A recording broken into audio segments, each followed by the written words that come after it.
Assalamualaikum warahmatullahi wabarakatuh. Nama saya Rasya Febran Putra dari kelas 12 MIPA 3, nomor absensi 27 dari SMA Negeri 22 Jakarta. Pada kesempatan kali ini saya akan memaparkan tentang formasi penyerangan dan pertahanan dalam sepak bola yang saya rangkum kurang lebih ada 6 formasi di sini. Kita langsung aja untuk formasi yang pertama, itu ada formasi 4-4-2, yang dimana formasi ini sudah sangat umum dipakai dalam permainan sepak bola, atau orang banyak itu udah lumayan kenal dengan formasi ini karena umum ya. Pada formasi 4-4-2 menggunakan 4 pemain bertahan, 4 pemain tengah, dan 2 penyerang. 4 pemain bertahan diisi oleh 2 bek sayap kanan kiri dan 2 bek tengah. Kemudian pada 4 pemain tengah biasanya diisi 2 gelandang tengah dan 2 gelandang kanan kiri. Adapun 2 penyerang biasanya diisi 1 striker murni dan 1 second striker. Akan tetapi ada pula yang memasang 2 striker maupun 2 second striker di depan. Jadi ada 3 varian untuk formasi ini ya. Kemudian untuk kelebihannya sendiri ada keseimbangan antara lini belakang dan tengah, ini cukup menguntungkan. Namun ada kekurangan, hanya memiliki 2 pemain di lini tengah yang dapat membuat penguasaan bola menjadi sulit melawan tim yang memiliki 3 orang gelandang tengah. Jadi ini cukup lumayan parah ya kekurangannya kalau misalnya musuhnya ada 3 orang gelandang tengah. Kemudian yang kedua ada formasi 4-3-3. Formasi 4-3-3 dalam permainan sepak bola merupakan perkembangan dari formasi 4-2-4 ala Brazil dan 3-4-3 ala Belanda. Formasi ini terbilang sangat ofensif di sepak bola era modern dalam hadirnya 3 pemain di lini depan. Dalam formasi 4-3-3, peran 2 bek sayap menjadi lebih krusial untuk bergerak ofensif. Sementara di sektor tengah, 2 dari 3 gelandang memiliki tugas lebih dalam membangun serangan. Satu lainnya bertanggung jawab untuk fokus di lini pertahanan. Untuk kelebihannya sendiri ada komposisi ideal di tiap posisi belakang, tengah, dan depan.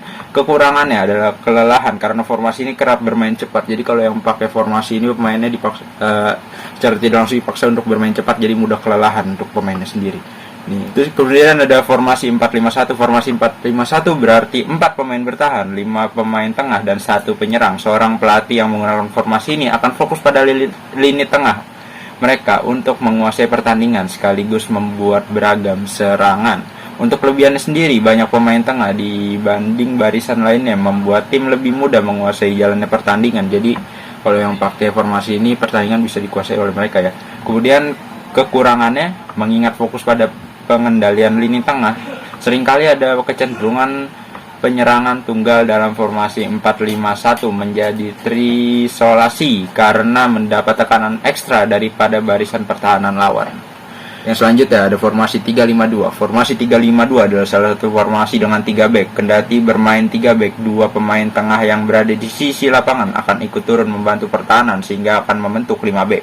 Begitu juga ketika menyerang, 2 pemain tengah di sisi lapangan akan maju ke depan untuk mengirim umpan dari sisi ke tengah. Kelebihannya sendiri ada lini tengah yang ramai begitu membuat lawan kerepotan ya. Gimana kagak kerepotan, orang dihadangnya banyak banget ya di tengah. Kemudian untuk kekurangannya sendiri, pertahanan di sisi kiri kanan terbilang rapuh. Yang selanjutnya ada formasi 4-2-3-1, yang dimana ini pola formasi 4-2-3-1 dalam permainan sepak bola menempatkan pemain penyerang sejumlah 1 orang, atau disebut juga dengan istilah striker tunggal. Jadi strikernya cuma 1 aja ya. Untuk kelebihannya sendiri, permainan lini tengah lebih terstruktur, ada 2 gelandang bertahan dan 3 gelandang serang. Untuk kekurangannya sendiri, kelemahan formasi ini berasal dari 3 gelandang serang yang terkadang suka lupa bahwa mereka harus bertahan dan mengendur saat bertransisi ke pertahanan. Jadi yang pakai formasi ini pemainnya jadi sampai lupa dengan posisi masing-masing. Kemudian yang terakhir ada formasi 5-3-2. Formasi ini biasa menjadi teknik serangan yang paling kuat sehingga lawan susah membalas serangan. Kunci kesuksesan penerapan formasi ini adalah pada penguasaan bola dan penguasaan teknik serangan.